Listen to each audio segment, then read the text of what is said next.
She was 17 years old when she disappeared from the face of the earth.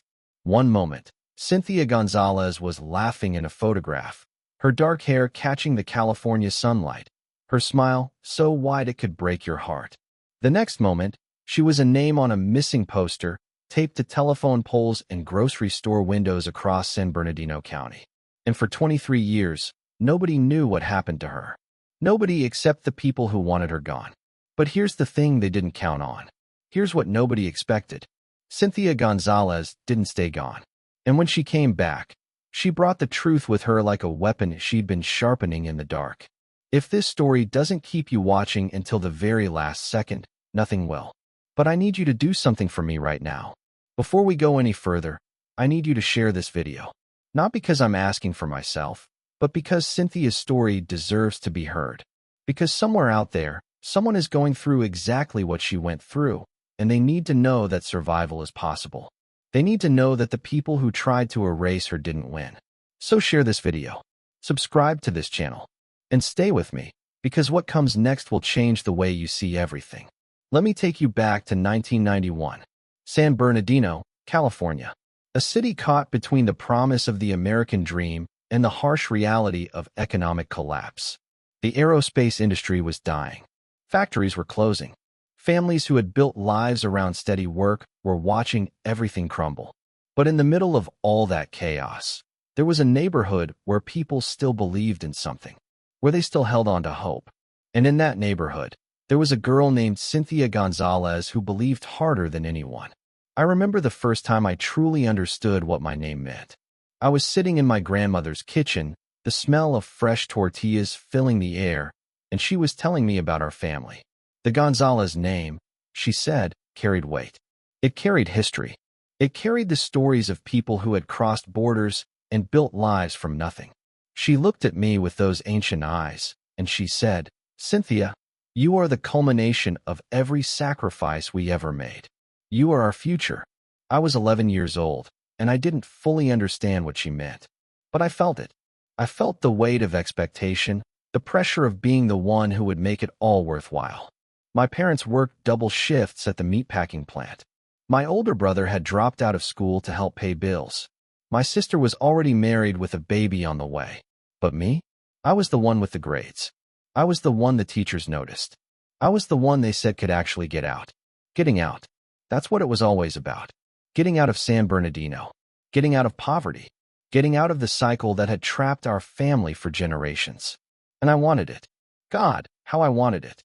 I would stay up late every night, studying by the light of a single lamp, because we couldn't afford to run too many lights at once. I would read books that I borrowed from the library, books about people who had overcome impossible odds. I told myself that would be me. I told myself that nothing would stop me. But there was someone who had other plans. His name was Victor Reyes, and he moved into our neighborhood when I was 15. He was 24, which should have been the first warning sign. He drove a car that was too nice for our streets. He wore clothes that nobody in our neighborhood could afford. And he had a smile that made you forget to ask questions you should have been asking. I didn't notice him at first. I was too focused on my studies, too determined to stay on track. But Victor had a way of making himself noticed. He started showing up at the community center where I tutored younger kids. He started appearing at the grocery store when I was shopping for my grandmother. He started walking past my house at the exact moment I was leaving for school. Coincidences, I told myself. Just coincidences. My mother noticed him before I did. She would stand at the window and watch him pass, her lips pressed into a thin line. She never said anything directly, but she would find reasons to keep me inside. She would suddenly need help with dinner or remember chores that needed to be done.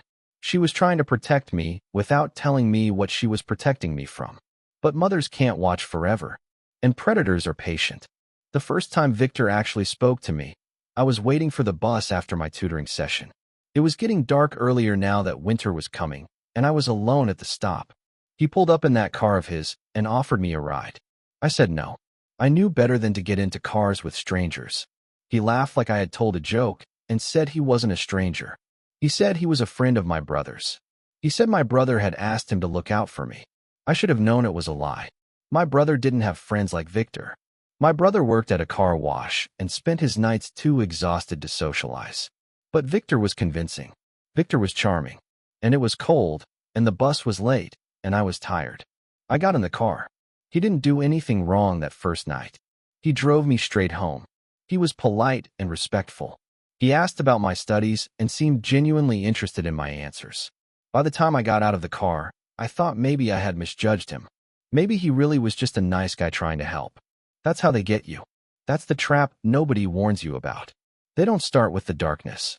They start with light. They make you trust them. They make you need them. And by the time you see what they really are, it's too late to run.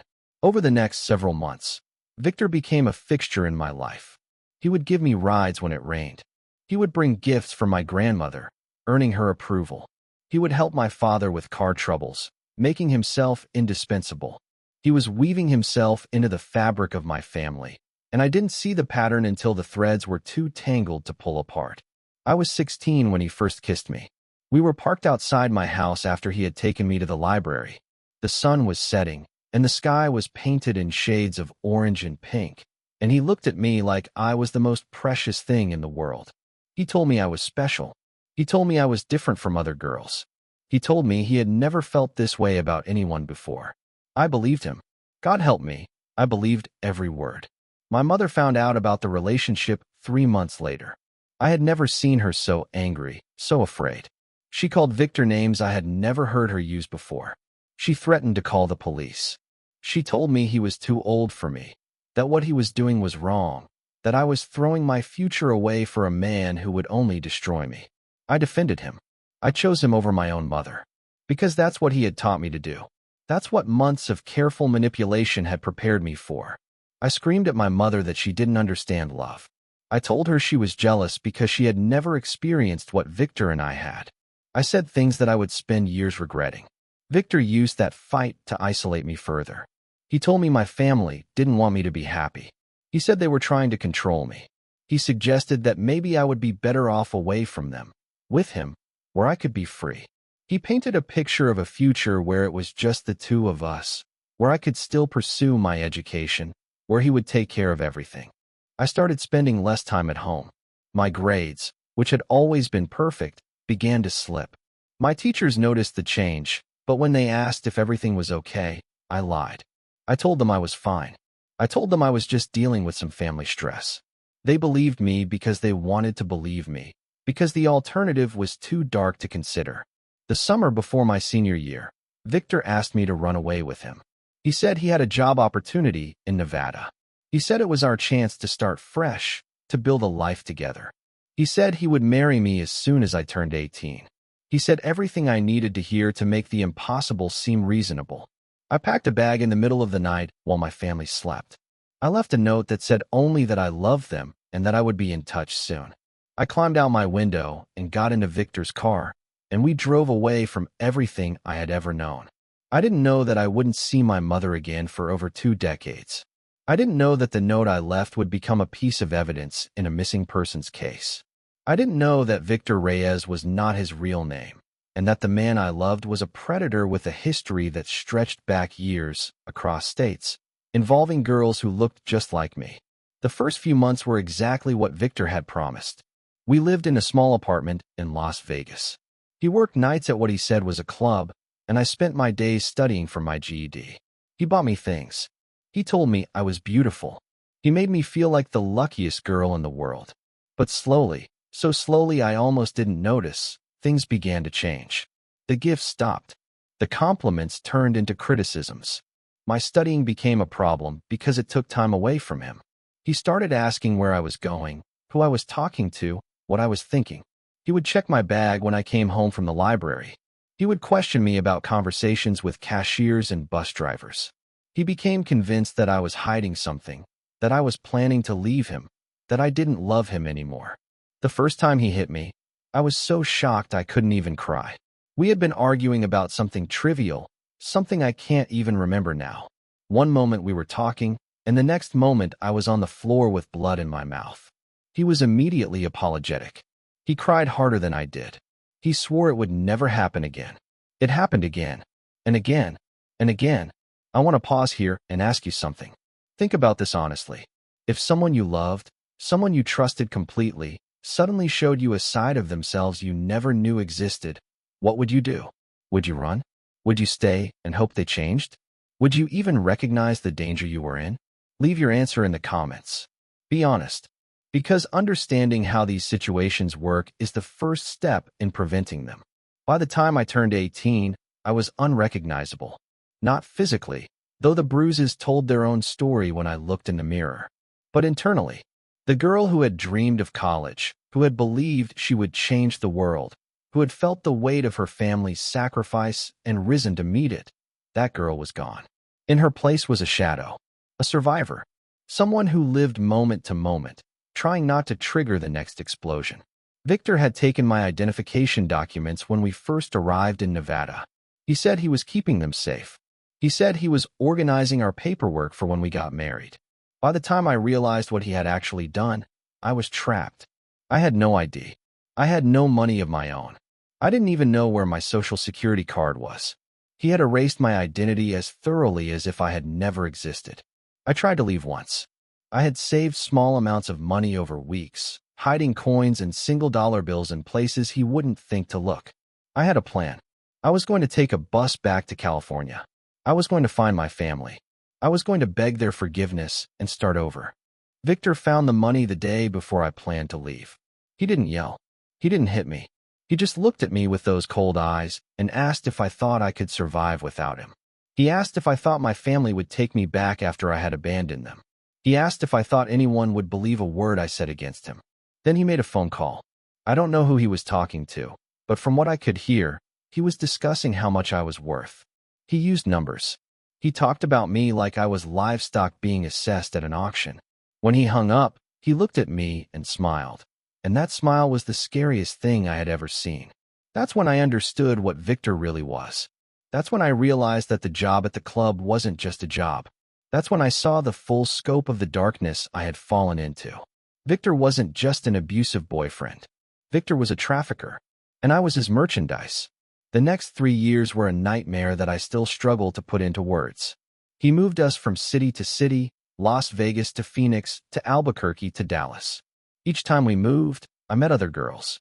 Other young women who had been charmed and trapped and broken just like me. We would look at each other with hollow eyes, and we would understand each other without saying a word. I was forced to work in places I can't describe, to do things I will never fully speak about. Victor controlled every aspect of my existence. He decided when I ate, when I slept, what I wore, who I talked to. He had people watching me at all times. Other men who worked with him, who saw me as property rather than a person. There was no escape. There was no hope. There was only survival. I thought about my mother every single day. I thought about my grandmother, who had probably died wondering what happened to me. I thought about my brother and sister and their children who were growing up without knowing I existed.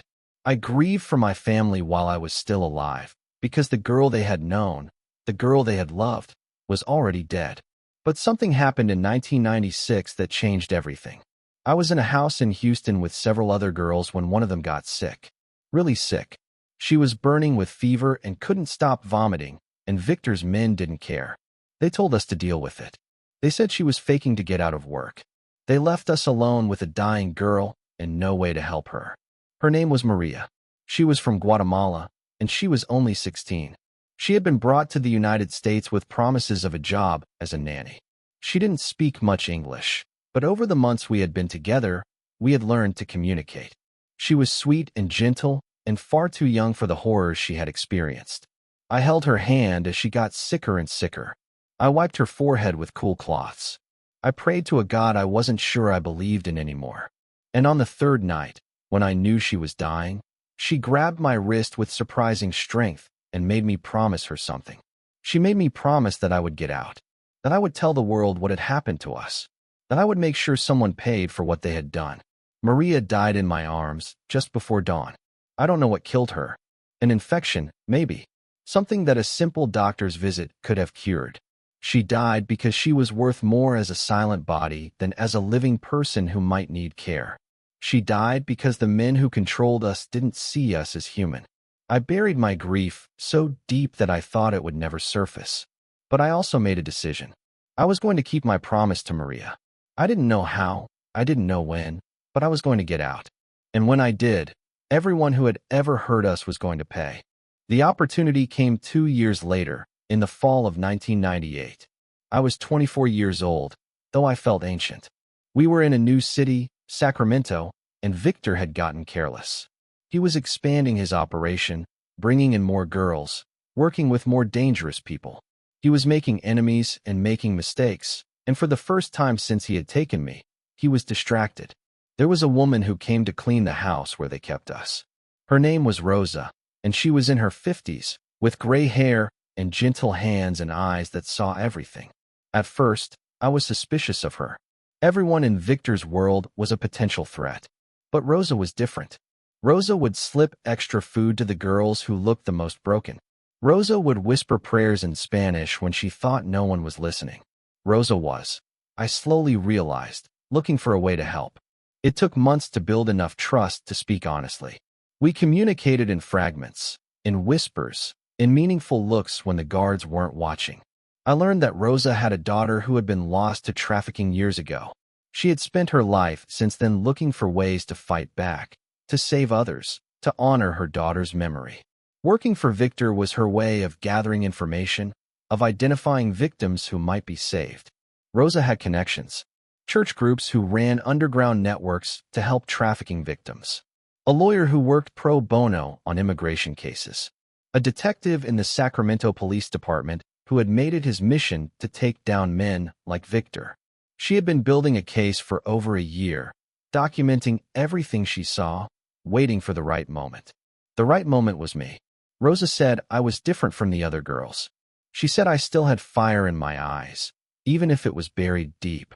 She said she could see that I was waiting for a chance to fight back. She asked if I would be willing to testify, to put myself at risk, to trust people I had every reason not to trust. I thought about Maria. I thought about all the girls who had come before me and all the girls who would come after. I thought about my family, who had spent years not knowing if I was alive or dead. And I said yes. The escape itself was almost anticlimactic. Rosa arranged for me to hide in the back of her car during one of her cleaning visits. She drove me to a safe house run by a church organization, where women who looked like guardian angels gave me clean clothes and a warm bed and a phone. I called my mother. There are no words to describe that phone call. There is no way to capture the sound of my mother's voice when she realized I was alive. She screamed. She cried. She praised God and cursed the devil and made me swear over and over that I was really there, that I was really speaking to her, that this wasn't a dream or a cruel trick. She told me that they had never stopped looking, that my brother had spent years searching for me, that my father had died 3 years earlier, still praying for my return, that my grandmother had passed away holding my photograph, that my face was still on flyers in San Bernardino, faded and worn but never forgotten. I sobbed until I couldn't breathe. I apologized until my throat was raw. And my mother, the woman I had said such terrible things to, the woman I had abandoned for a monster, told me that I had nothing to apologize for. She told me that I was her daughter and that I was coming home. But I couldn't go home. Not yet. Not while Victor was still free. The detective Rosa had connected me with was named James Chun. He was a second-generation Chinese-American who had grown up in San Francisco and developed a particular hatred for human trafficking after his own cousin had nearly been victimized. He was relentless, methodical, and absolutely determined to bring Victor down. Working with Detective Chun was the hardest thing I had ever done. He needed me to remember everything. Names, dates, locations, faces. He needed me to describe in clinical detail things that I had trained myself to forget. He needed me to become a witness, a victim, and an investigator all at once. I spent months with him and his team, building a case that would eventually span 5 states. I identified photographs of other victims, some of whom had been found dead, some of whom were still missing. I provided testimony that linked Victor to a network of trafficking operations stretching from Mexico to Canada. I became the thread that connected dozens of crimes to one man. Victor was arrested in February of 1999. I wasn't there when it happened, but Detective Chin called me immediately after. He said Victor had been found in a motel room in Reno with 2 other girls, both minors. He said Victor had resisted arrest and been subdued by force. He said the case against him was airtight. The trial began in the summer of 1999 and lasted for 3 months. I testified for 7 days. 7 days of questions, of cross-examination, of defense attorneys trying to paint me as a willing participant, as a liar, as someone seeking attention or money or revenge. 7 days of sitting in a courtroom with Victor just feet away, his eyes burning into me with a hatred so pure it felt like physical heat. But I had something he didn't expect. I had the truth. And I had the voices of every girl who couldn't speak for themselves. I told the jury about Maria. I described her last moments. I read from a diary I had kept hidden for years, a tiny notebook where I had written names and dates and details in a code only I could understand. I showed them scars that hadn't fully healed. I looked each juror in the eye and dared them to call me a liar. The prosecution presented evidence that connected Victor to 17 trafficking victims over a 12-year period. 5 of those victims were dead. 3 were never found. The rest, like me, had managed to escape or be rescued, though many were too traumatized to testify. When the verdict came, the forewoman's voice was steady and clear. Guilty on all counts. Guilty of human trafficking. Guilty of assault. Guilty of kidnapping. Guilty of conspiracy. Guilty of crimes that would ensure he spent the rest of his life in prison. Victor screamed when the verdict was read. He screamed that I was lying, that I had seduced him, that I had ruined his life. He had to be restrained by 3 bailiffs. And I sat there and watched, and I felt something I hadn't felt in years. I felt powerful. The judge sentenced Victor to 4 consecutive life terms with no possibility of parole. As he was led from the courtroom, he turned to look at me one last time. I expected to see anger or hatred or threats, but instead I saw fear. For the first time since I had met him, Victor Reyes was afraid. And he was afraid of me. I went home to San Bernardino that autumn. The neighborhood had changed. New buildings where old ones had stood. Different faces on familiar streets. But my mother's house was the same. Smaller than I remembered, but exactly the same. She had kept my room exactly as I had left it, the bed made, the books on the shelf, the posters on the wall. A shrine to a girl who no longer existed. The reunion was everything and nothing like I had imagined. My mother held me so tightly I thought my bones would break. My brother, who had gray in his hair now, wept like a child. My sister introduced me to her children, my nieces and nephews who had grown up with stories of an aunt they had never met. We were strangers who shared blood, trying to rebuild a family from the rubble of years. The hardest part was learning to be normal again. Learning to sleep through the night without nightmares. Learning to walk down a street without looking over my shoulder. Learning to trust that the people around me weren't going to hurt me, weren't watching me, weren't waiting for a moment of weakness. I went to therapy. I joined support groups for trafficking survivors. I started volunteering with the same church organization that had helped me escape, helping other women find their way back to themselves. Slowly, painfully, I began to rebuild something that resembled a life. By 2001, I had earned my GED and enrolled in community college. At 27, I was the oldest student in most of my classes, but I didn't care. Every assignment I completed felt like a victory. Every test I passed was proof that Victor hadn't destroyed me completely. I was reclaiming the future he had tried to steal. I majored in social work. It felt like the only choice that made sense. I wanted to spend the rest of my life doing what Rosa and Detective Chun had done for me. I wanted to be the person who saw the signs, who reached out, who refused to look away. I wanted to save others the way I had been saved. My mother died in 2003, just before I received my bachelor's degree. The cancer had been growing for months, but she had hidden it from me, not wanting to burden me with more pain. She held on just long enough to see me walk across that stage, her eyes shining with pride as I accepted my diploma. She died 3 weeks later, at home, with her children around her. I spoke at her funeral about what she had taught me, about sacrifice and love and never giving up hope. I told the congregation about the note I had left when I ran away, and how my mother had kept that note in her Bible for 8 years, reading it every night, praying for my return. I told them that Maria and my mother had saved my life in different ways, and that I would spend the rest of my days honoring both of them. Graduate school followed. A master's degree in social work from UCLA. Then a position with a nonprofit organization that specialized in trafficking prevention and victim services. By 2010, I was the director of outreach programs, traveling across the country to train law enforcement and social workers on recognizing the signs of exploitation. I spoke at conferences. I testified before Congress. I appeared in documentaries about human trafficking. My face, which had once been on missing posters, was now on magazine covers and television screens. I had become a voice for the voiceless, a symbol of survival, a living example of what was possible when one person refused to stay silent. But there was still something missing. Someone missing. Rosa had died in 2005, never knowing what had happened to her own daughter. I had made it my personal mission to find out, using the skills I had developed and the connections I had built. The search took years. Dead ends and false leads and moments of despair that almost made me give up. But I had promised Maria I would never stop fighting, and that promise extended to Rosa's memory as well. In 2012, I found her.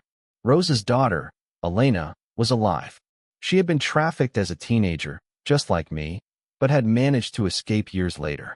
She had changed her name, moved to a small town in Oregon, and built a quiet life far from anything that reminded her of the past.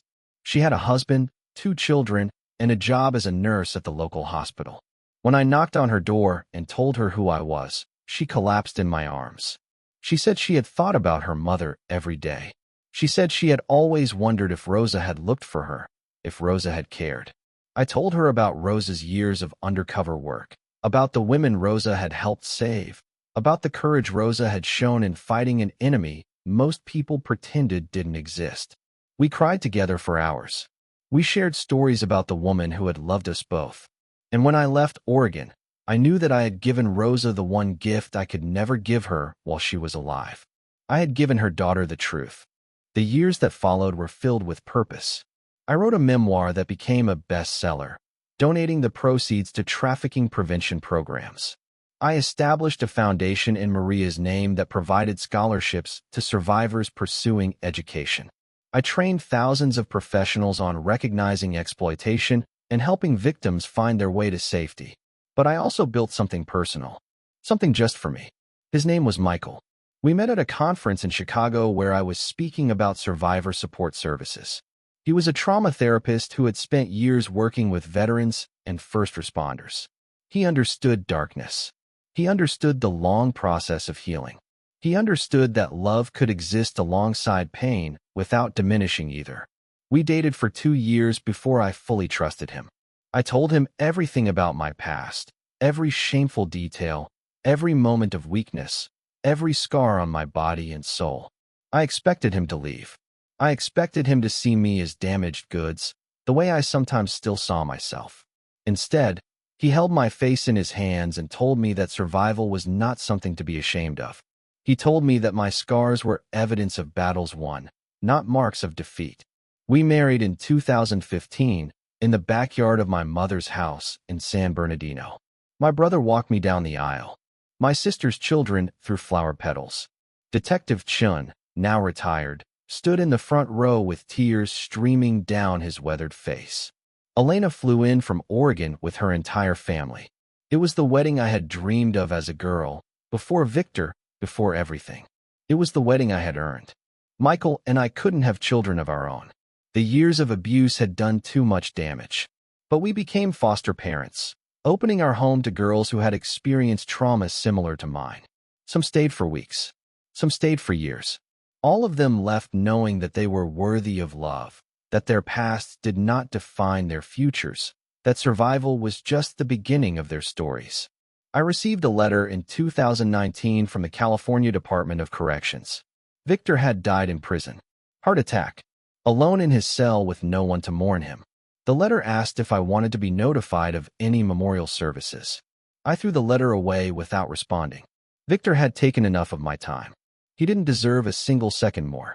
But that night, I went to the beach near our home and watched the sunset. I thought about the 17-year-old girl who had climbed out her window and into a monster's car. I thought about the young woman who had held Maria as she died.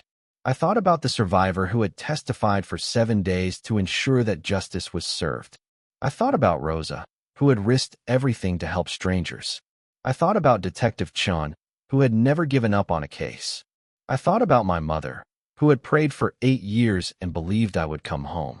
I thought about all the people who had refused to let me disappear. And I said goodbye, not to the memories, because those would always be with me, but to the power those memories had once held. Victor was dead. The past was past. And I was still here, still breathing, still fighting, still alive.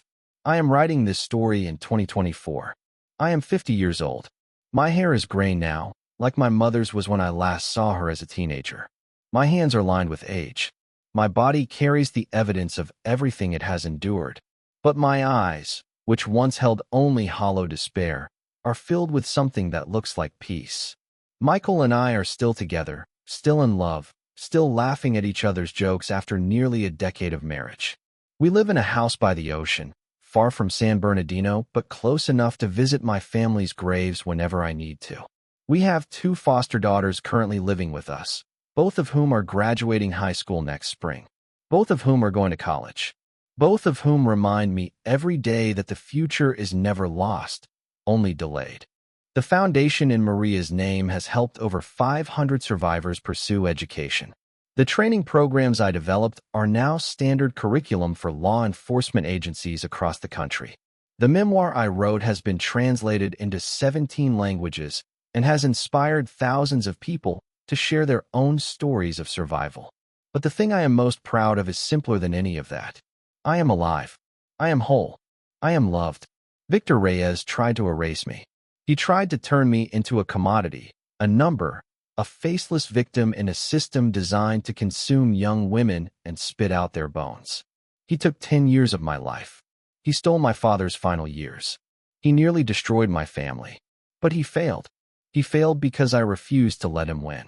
He failed because there were people like Rosa and Detective Chun who saw me as a person worth saving. He failed because my mother never stopped believing that I would come home. He failed because Maria made me promise to survive, and keeping promises is something I take very seriously.